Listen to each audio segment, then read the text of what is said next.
Apiculture. এপিকালচারের second question হচ্ছে social organisation of honeybee or behaviours of honeybee. একটা bee হাইভে ন্যাচারালি 3 ধরনের মৌমাছি দেখা যায়।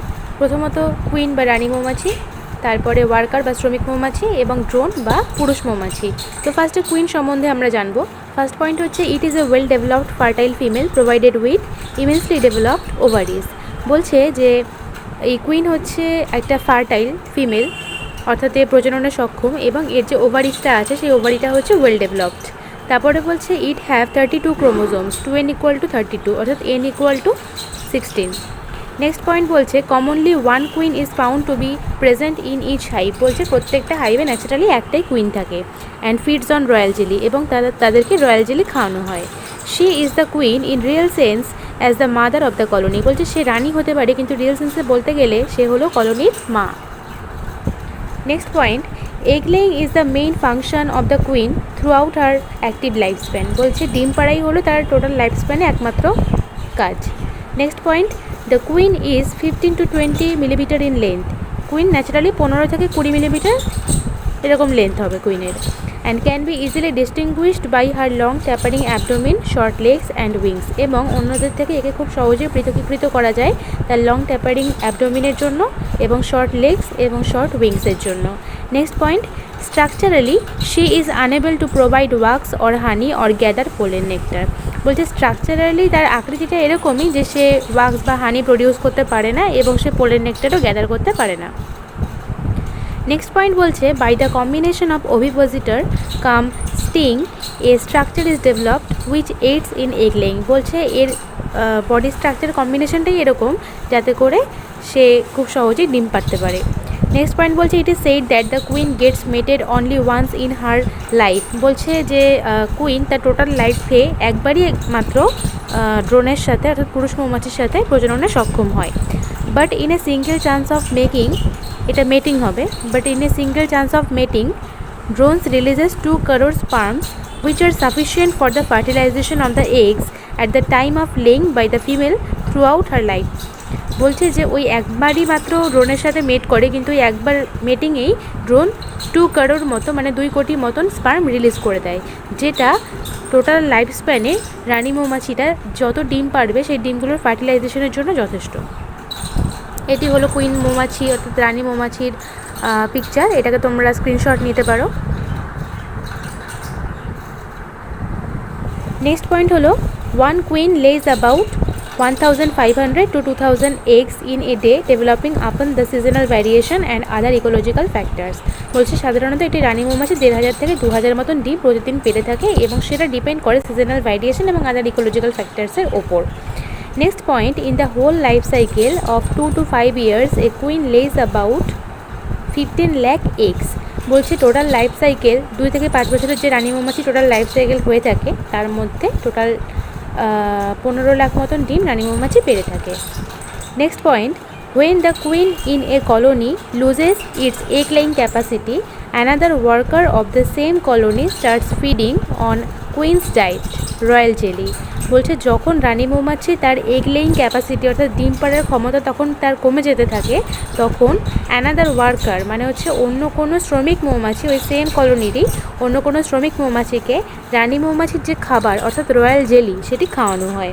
And develops into a new queen, এবং তাকে নতুন রানী মৌমাছিতে পরিণত করা হয়। And is provided with the facilities of real queen, এবং তাকে রিয়েল কুইন অর্থাৎ সত্যিকারের রানী মৌমাছি যত কিছু ফেসিলিটি সব কিছু তাকে দেওয়া হয়। Next point, sometimes when 2 to 3 queens are developed in a colony, one takes the possession of the real queen and the other comes out with some workers to establish new colonies. বলছে যখন কোনো হাইভে অর্থাৎ মৌচাকে 2 থেকে 3টে রানী মৌমাছি developed হয়ে যায় তখন মেইন যে রানী মৌমাছি সে ওয়ার্কারদের নিয়ে সেই মৌচাকেই থেকে যায় এবং আদার্স যে রানী মৌমাছিরা থাকে তারা কিছু ওয়ার্কার নিয়ে সেই হাইভ থেকে বেরিয়ে যায় এবং নতুন করে একটা কলোনি এস্টাবলিশ করে। এবার আমরা পড়বো ওয়ার্কার্স অর্থাৎ শ্রমিক মৌমাছিদের সম্বন্ধে।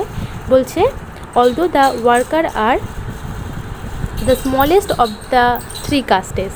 বলছে যে 3 ধরনের মৌমাছি দেখা যায় বি হাইভে, শ্রমিক মৌমাছি, রানী মৌমাছি এবং পুরুষ মৌমাছি, তাদের মধ্যে সবার মধ্যে থেকে এই ওয়ার্কারদের সাইজটা হচ্ছে সব থেকে ছোটো। Next point like the queen they are also produced from the fertile eggs laid by the queen. রানী মৌমাছির মতো এরাও ফার্টাইল এগের থেকেই প্রডিউসড হয়ে থাকে। And they also have 32 chromosomes, এবং তাদেরও 32টা ক্রোমোজোমই থাকে, অর্থাৎ 2n=32 অর্থাৎ n=16। And lived in a chamber called worker cell, এবং তারা যে সেলে থাকে বা চেম্বারে থাকে বিহাইভের, সেই সেলটাকে বলা হয়ে থাকে worker cell. Next point, it takes 21 days in the development from the egg to the adult and the total lifespan of a worker is about 6 weeks। বলছে এই ডিম পেড়ে মানে ডিম ফুটে যে টোটালি অ্যাডাল্ট হতে, ডিম ফোটা থেকে টোটালি অ্যাডাল্ট হতে এর সময় লাগে 21 দিন মতন, এবং একটা শ্রমিক মৌমাছির যে লাইফ সাইকেল জীবনচক্র সেটা সাধারণত 6 সপ্তাহ হয়ে থাকে। নেক্সট পয়েন্ট বলছে the workers sacrifice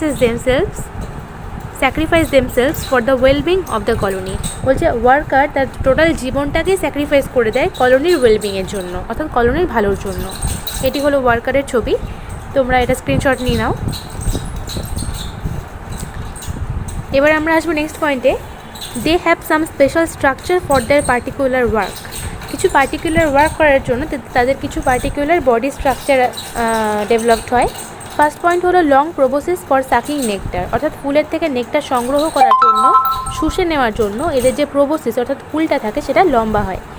next point, strong wings for ফ্যানিংয়ের জন্য এদের যে উইংস অর্থাৎ পাখাগুলো হয়ে থাকে সেগুলো খুব স্ট্রং হয়।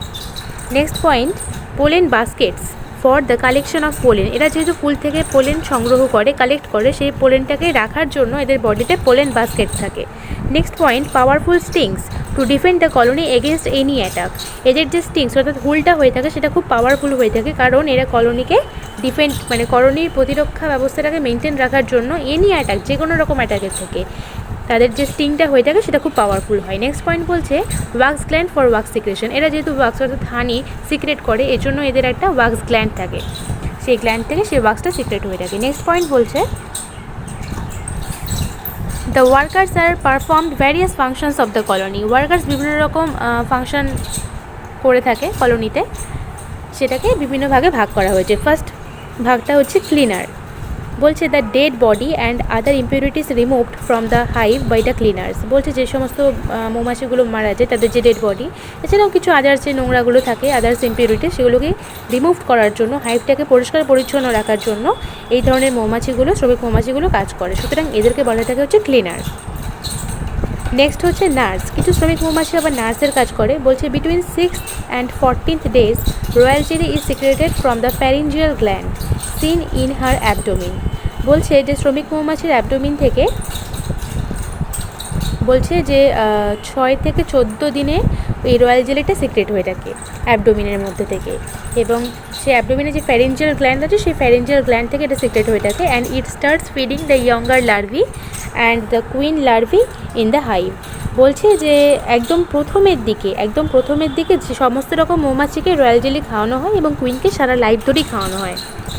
That is necessary for normal queen size and sexual development, যেটা একটা কুইনের জন্য, কুইনের বডির নর্মাল ডেভেলপমেন্ট এবং তার সেক্সুয়াল ডেভেলপমেন্টের জন্য প্রয়োজন, এবং যে কোনো মৌমাছিরই, সেটা ওয়ার্কারই হোক বা ড্রোনই হোক, তাদের নর্মাল ডেভেলপমেন্টের জন্য প্রয়োজন।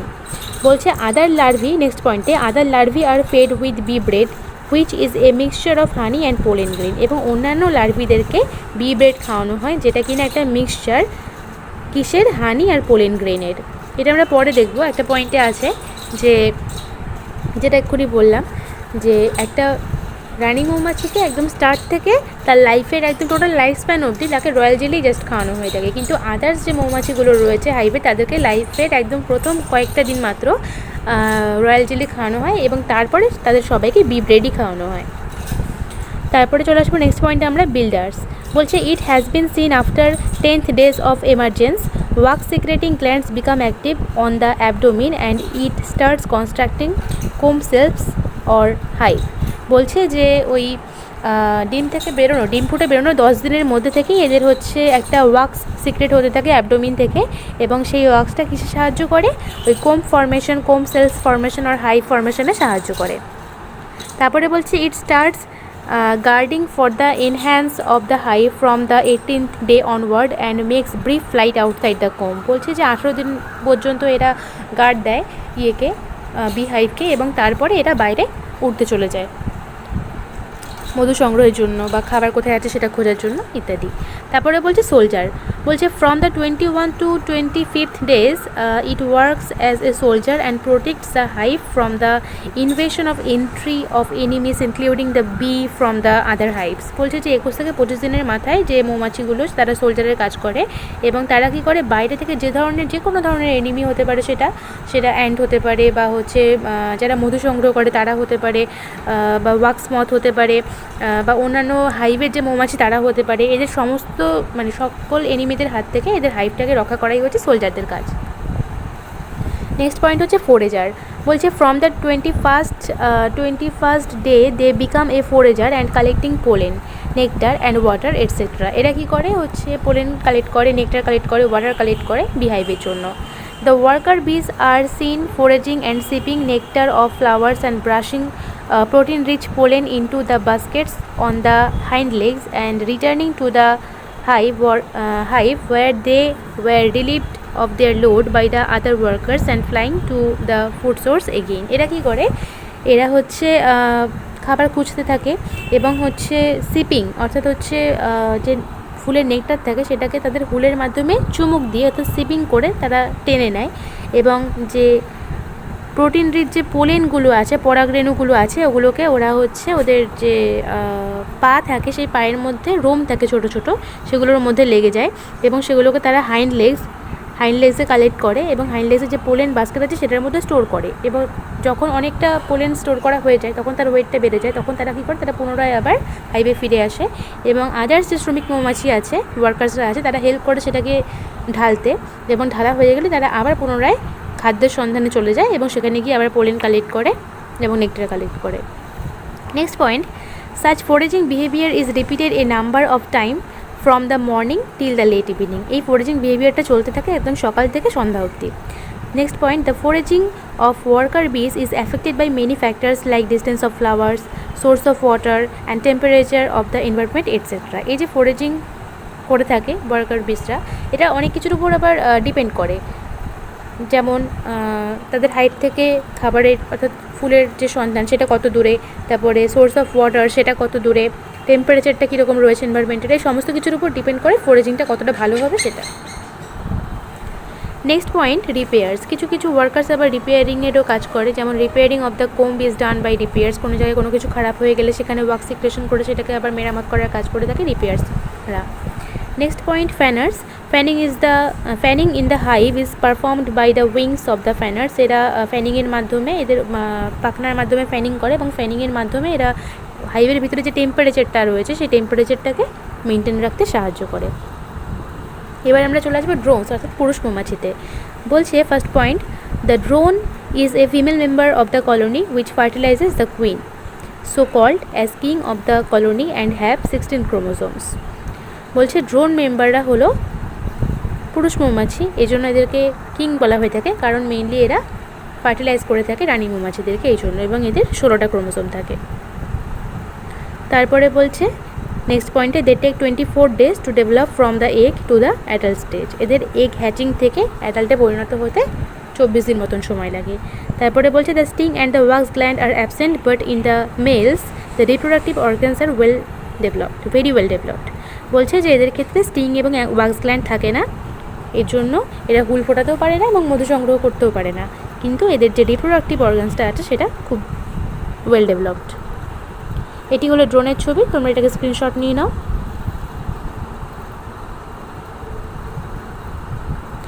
Next point, drones are totally dependent on the workers and have been seen begging for the honey from the workers. এই মধুর জন্য ড্রোনসরা অর্থাৎ পুরুষ মৌমাছিরা টোটালি ওয়ার্কার্সদের উপর অর্থাৎ শ্রমিক মৌমাছিদের উপর ডিপেন্ডেন্ট, এবং এরা রীতিমতন ভিক্ষা চায় শ্রমিক মৌমাছিদের কাছে মধুর জন্য।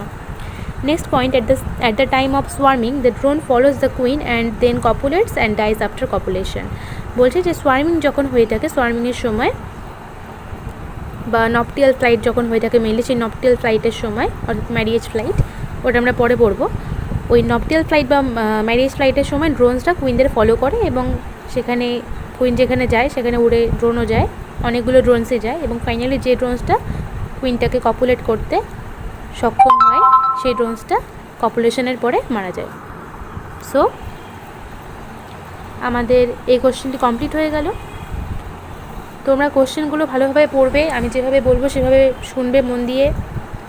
আশা করি তাহলে তোমাদের অন্য কোনো বই আর ফলো করার প্রয়োজন পড়বে না এবং কষ্ট করে নোট বানিয়ে সেখানে সময় নষ্ট করারও কোনো দরকার নেই। তোমরা এই নোটগুলি ভালো করে পড়তে থাকো, যদি পারো সেই নোটগুলিকে নোট ডাউন করে নাও খাতায়, তাহলে তোমাদের সেখান থেকে পড়তেও সুবিধা হবে রিভাইসের সময়। এবং এই ভিডিওগুলোকে তোমরা বারবার দেখতে থাকো যাতে করে তোমাদের সেই ব্যাপারটাও রিভাইস হয়ে যায়। Thank you.